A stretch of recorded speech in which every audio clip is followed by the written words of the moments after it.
Olá, tudo jóia? Voltei? Então, voltei para a gente continuar aí com a nossa abordagem inicial do gerenciamento de projetos.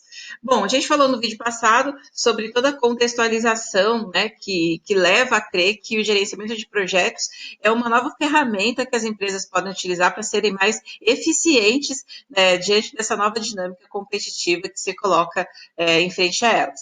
Mas o que é um projeto de fato? Então, vamos pensar um pouquinho nessa definição. A gente caracteriza um projeto por ser algo que é feito num tempo definido, num tempo pré-definido, delimitado, e que necessariamente tem um resultado para ser entregue, tá certo? Então, a gente está falando de um empreendimento que dura um determinado período de tempo e que vai gerar um resultado palpável e entregue ao final dele. Pelo menos um. Tem projetos que geram mais de um resultado, mais de um entregável, tá certo? E aí, quais são as características que qualquer projeto tem, independente se é um projeto pessoal, profissional, de uma organização lucrativa ou não lucrativa? Primeira característica, ele tem duração. Então, não existe projeto ad infinito, tá? Então, todos os projetos ele têm um tempo definido para acontecer. Seja um dia, um mês, um ano, 10 anos, mas tem um prazo definido. Não é repetitivo e contínuo. Por quê? Porque ele é, na verdade, um processo muito dinâmico. Então, as coisas que são feitas, né, as atividades que são feitas durante um projeto, elas não se repetem, elas não voltam a acontecer, e quando você tem um outro projeto, você não vai poder utilizar, geralmente você não consegue utilizar aquilo que já foi feito para um em outro. Eles têm características diferentes. Os projetos, eles entregam resultados únicos, inéditos ou inovadores. Então, você vai trabalhar com projetos se o seu objetivo for esse, fornecer uma entrega, um resultado com essas características de unicidade e de agregação de valor. Tudo quanto é projeto consome recurso. E aí a gente está falando que recurso pode ser tempo, dinheiro, pessoas, qualquer coisa. Recursos tangíveis e recursos intangíveis.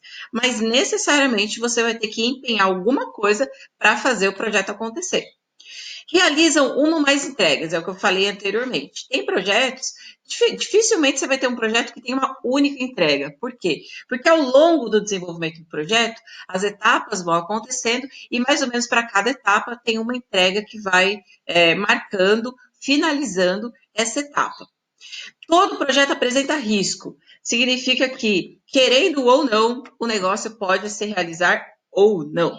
Então, existem aí os riscos de fato, que são aqueles conhecidos, os quais a gente consegue até controlar de alguma forma, mas existem também as incertezas, que é aquilo que a gente nem sabe, nem imagina que pode acontecer, mas que é inerente à execução de qualquer projeto. E, por fim, os projetos eles podem ter um contrato associado. O que significa isso? Parcerias para que o projeto se viabilize. Então, não necessariamente um projeto ele é desempenhado por uma única organização, pessoa ou empresa. Quase que sempre, eles precisam de parcerias para serem tocados adiante, tá certo? E aí, a gente pensa então, o que significa fazer gerenciamento de projetos? O que é cuidar de projeto? O que é ser gerente de projeto? Significa que você vai ser uma pessoa que, através dos conhecimentos que você possua, habilidades, ferramentas, técnicas que foram desenvolvidas na prática ou na teoria, sejam aplicadas para atingir os objetivos do projeto. Então, de forma, a grosso modo, utilizar todas as suas competências para fazer aquilo acontecer. E aí, o gerenciamento de projetos, ele consiste em algumas ações que devem ser tocadas, tá certo?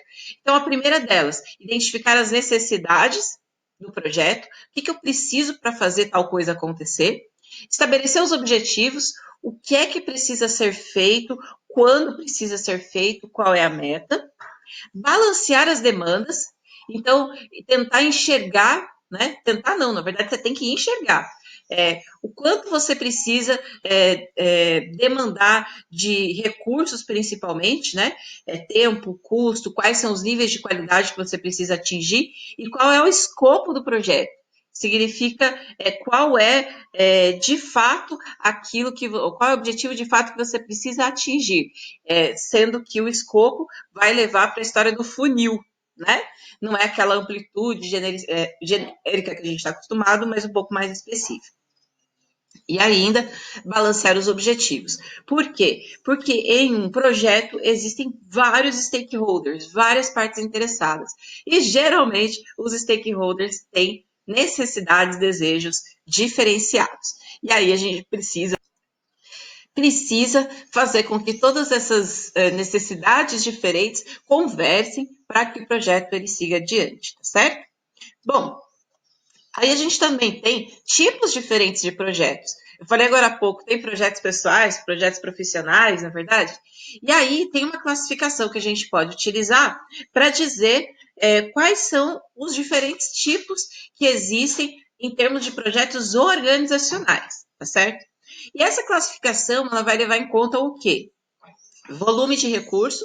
Então, o quanto de recurso você utiliza para tocar um determinado projeto, o quanto de tempo, dinheiro, pessoas você precisa, o nível de incerteza, então, o quanto pode dar errado, né, aquilo que você está fazendo, e a importância do projeto para o cliente. Tem projetos, aí você pode perguntar, mas todo projeto não é importante para o cliente?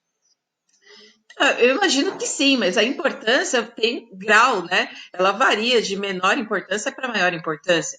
Então, clientes que precisam de um determinado produto, uma determinada entrega, e essa entrega impacta diretamente naquilo que ele está fazendo, de repente no negócio dele, vai ter importância muito maior do que para ele, do que se a gente estiver falando de uma atividade de apoio, por exemplo. Tá? Então, precisa pensar um pouco nesses critérios para definir quais são os tipos de projeto que existem. E aí tem uma classificação que a teoria coloca e que eu particularmente gosto bacana, que é essa daqui, que classifica os projetos por complexidade e incerteza. Então, vamos dar uma pensada um pouco nisso, né? A gente tem aqui nesse desenho 4 tipos de projetos, tá? Projetos complexos e incertos, projetos simples e incertos, projetos simples e bem definidos e projetos complexos e bem definidos, tá? E aí, onde que entra a complexidade e incerteza? Aqui, né, imagina que isso aqui é um plano cartesiano, sabe? Tipo, XY, é mais ou menos isso, tá? Então, aqui no X, né, a gente tem a incerteza. A incerteza, ela varia de menor incerteza para maior incerteza. Tem o sinalzinho de menos e o sinalzinho de mais. E no eixo Y do plano, né, a gente tem a complexidade, que também varia de uma complexidade menor para uma complexidade maior. Então, esse número 1 aqui, o projetos complexos e incertos, significa o quê? Significa que esse tipo de projeto aqui tem uma alta incerteza e uma alta complexidade. Em outras palavras, é um negócio muito difícil de fazer e pode muito dar errado, tá? Esse número 2, projetos simples e incertos, a gente tem uma incerteza muito grande, mas o projeto é relativamente simples, é um pouco mais tranquilo de tocar. Então, é um pouco mais fácil, mas ao mesmo tempo pode dar muito errado. Nesse número 3, a gente tem baixa incerteza e alta e baixa complexidade. Então, o que significa isso? São projetos que são simples de tocar e tem tudo para dar certo, tem tudo para terem os objetivos atingidos. E o número 4, a gente tem projetos que são complicados, que são difíceis, mas que ao mesmo tempo podem ter os objetivos atingidos de uma forma mais fácil, que são menos arriscados.